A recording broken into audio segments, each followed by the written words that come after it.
আমরা বাঙালিরা ঘুরতে বড়ই ভালোবাসি। যখনই 2-3 দিন কিংবা এক সপ্তাহে ছুটি পাই তখনই মন করে পাহাড় থেকে ঘুরে আসি। শান্ত নিরিবিলি পরিবেশে 2-4 দিন প্রাণ ভরে নিঃশ্বাস নিয়ে আসি। এর জন্য সিকিম বা অন্য কোনো রাজ্যে যেতে হবে না। আমাদের রাজ্যে দার্জিলিং কিংবা কালিম্পং জেলার আশেপাশেই এমন অনেক অজানা অফবিট গ্রাম আছে যেগুলো ছবির মতো সুন্দর। আজ তোমাদের দার্জিলিংয়ের আশেপাশে এমনই কিছু অফবিট জায়গার খোঁজ দেব যেখানে তোমরা 1 বা 2 দিনের ছুটিতে পাহাড়ের শান্ত নিরিবিলি কোলাহল মুক্ত পরিবেশে নিজেদের পরিবার, বন্ধু বান্ধবের সাথে কিংবা প্রিয় মানুষটির সাথে খুব ভালো সময় কাটাতে পারবে। তবে সবার আগে তোমাদের সকলকে জানাই ওয়েলকাম টু আওয়ার চ্যানেল ভ্রমণ প্রেমী বাঙালি।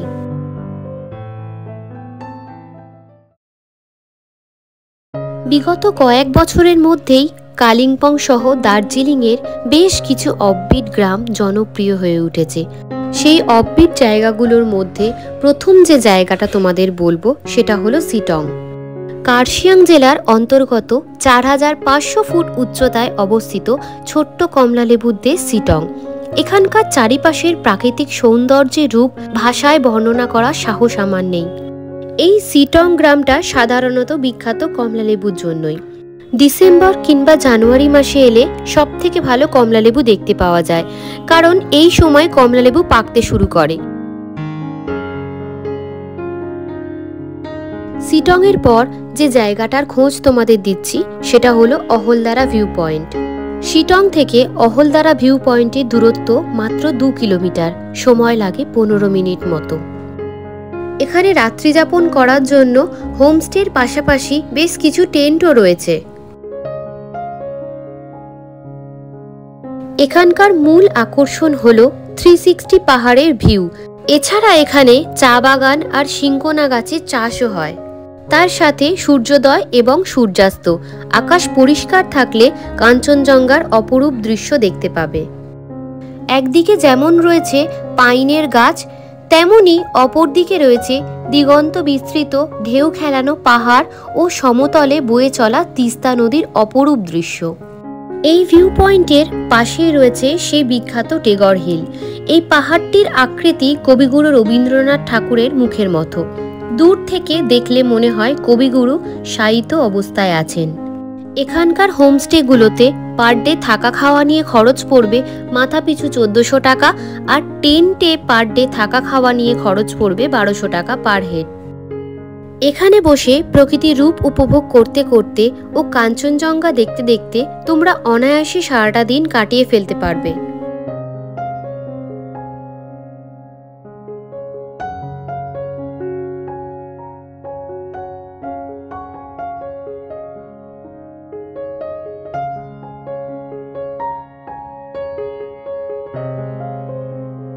অহলদারা ভিউ পয়েন্টের পর এবার আসছি নামথিং পোখরি লেকে। লেকের শুরুতেই রয়েছে বিশাল হনুমানজির মূর্তি। বর্ষাকাল ছাড়া বছরের বাকি সময়টা এই লেকে একদমই জল থাকে না। রিয়াং নদীর ধারে অবস্থিত ছোট্ট একটি পাহাড়ি গ্রাম নামথিং পোখরি। সিটং থেকে 5 কিলোমিটার দূরে রয়েছে এই নামথিং পোখরি লেক। এখানেই একমাত্র দেখা যায় প্রাগৈতিহাসিক কালের লুপ্তপ্রায় প্রাণী হিমালয়ান স্যালামান্ডার। এই হ্রদটি সমুদ্রপৃষ্ঠ থেকে প্রায় 4000 ফুট উঁচুতে অবস্থিত। এই নামথিং পোখরি হ্রদে বিভিন্ন প্রজাতির পাখি এবং প্রজাপতি দেখতে পাওয়া যায়।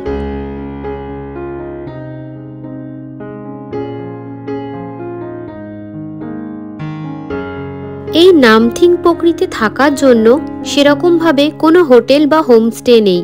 এখানে আসতে হলে সিটংয়ে নাইট স্টে করে তারপর এখানে আসতে হবে। এখানে জলাশয়ের পাশ থেকে পাইনের জঙ্গলে ঘেরা পাহাড়ের একটু ওপরে একটি শিবের মন্দির রয়েছে। জঙ্গলের মধ্যে থেকে 15 থেকে 20 মিনিট ট্রেক করার পর পৌঁছাতে পারবে শিবের মন্দিরে।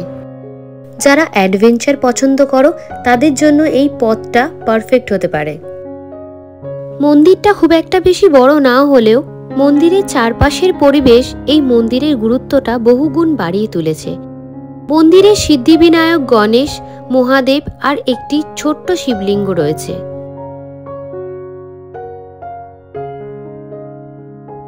এরপর আমরা চলে এলাম মহলদিরাম টি গার্ডেন।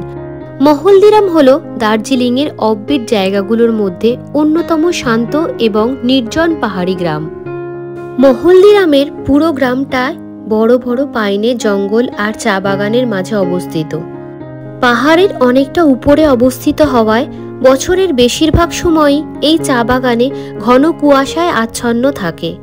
আর এই অপরূপ সৌন্দর্য দেখার জন্যই বহু পর্যটক এই চা বাগান দেখতে আসেন। 5 নম্বরে আছে Lepcha Buddhist monastery. Lepcha Buddhist monastery শিটংয়ের অবস্থিত একটি ছোট্ট বৌদ্ধ মন্দির। ঐতিহাসিকভাবে এটি সেই স্তূপ যা আনুমানিক সপ্তদশ থেকে 18 শতকে নানি রাঙ্গে লামা দ্বারা নির্মিত হয়েছিল। এই স্থান থেকেই নানি রাঙ্গে লামা স্তূপের জন্য মূল্যবান জিনিসপত্র সংগ্রহ করতেন। ভূমিকম্পের মতো প্রাকৃতিক দুর্যোগের কারণে এই স্তূপটি ধ্বংস হয়ে যায়। মন্দিরের ভেতরে ভগবান শ্রী গৌতম বুদ্ধের মূর্তি প্রতিষ্ঠিত রয়েছে।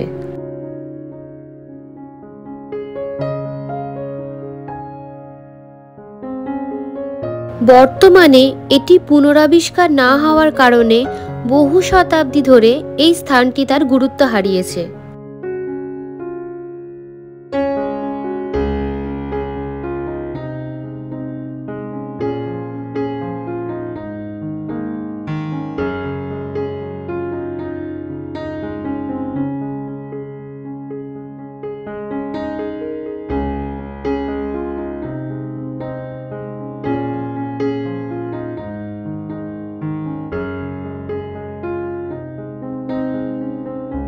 বুদ্ধিস্ট মনিস্ট্রির পর এবার আমরা চলে এলাম যোগীঘাটে। এই যোগীঘাটকে উত্তরবঙ্গের পাহাড়ের প্রবেশদ্বারও বলা হয়ে থাকে। এই যোগীঘাট দার্জিলিংয়ের লোয়ার শিটংয়ে অবস্থিত একটি ছোট্ট পাহাড়ি গ্রাম। যারা শিলিগুড়ি শহরের আশেপাশে কম খরচে ঘুরতে যেতে চাইছেন তাদের জন্য এই যোগীঘাট অনবদ্য স্থান হতে পারে। শান্ত পাহাড়ি পরিবেশ আর রিয়ং নদীর কলকল শব্দের সাথে ঝর্ণা, সব মিলিয়ে যারা পাহাড়ি নদী পছন্দ করেন তাদের কাছে এই স্থানটি এক স্বপ্নপুরী বলা যেতেই পারে।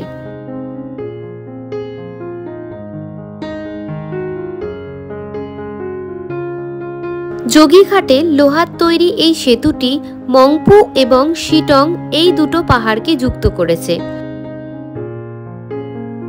লোহার ব্রিজের পাশে কাঠের তৈরি একটি ভাঙা ঝুলন্ত ব্রিজ রয়েছে।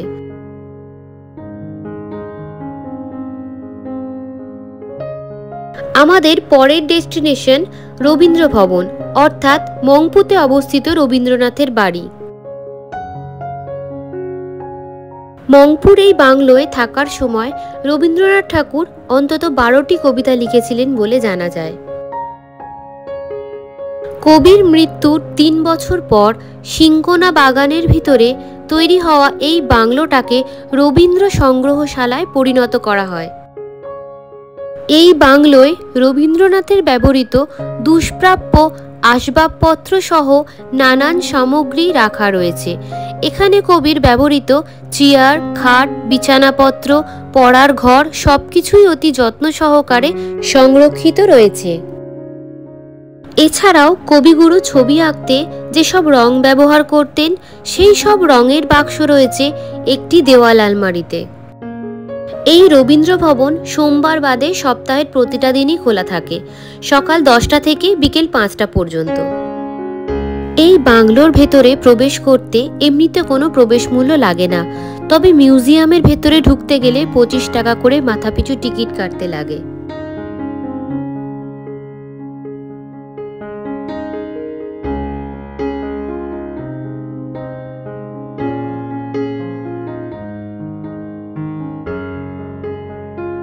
এখন আমরা তোমাদেরকে যে জায়গাটাতে নিয়ে যাচ্ছি সেটা উত্তরবঙ্গের অফবিট জায়গাগুলোর মধ্যে সবচেয়ে জনপ্রিয় স্থান।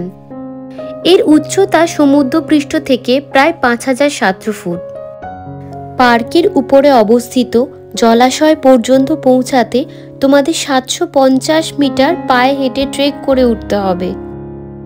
বিশাল বিশাল পাইনের ঘন জঙ্গল আর খোলা মেঘমুক্ত আকাশে কাঞ্চনজঙ্ঘার অপরূপ দৃশ্য, সাথে রঙিন ফুলের গাছ ও প্রজাপতি।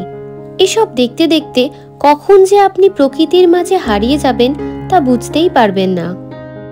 যারা অ্যাডভেঞ্চার পছন্দ করো তারা অবশ্যই এই ঘন জঙ্গলের মাঝখান দিয়ে ট্রেক করে সেই জলাশয়ে যাওয়ার রাস্তাটা খুব এনজয় করবে। পাহাড়ের ওপরে লেকটির নিশ্চুপ অবস্থান অবাক করে দেয়। লেকের চারপাশটা রং বেরঙের পতাকা দিয়ে সাজানো।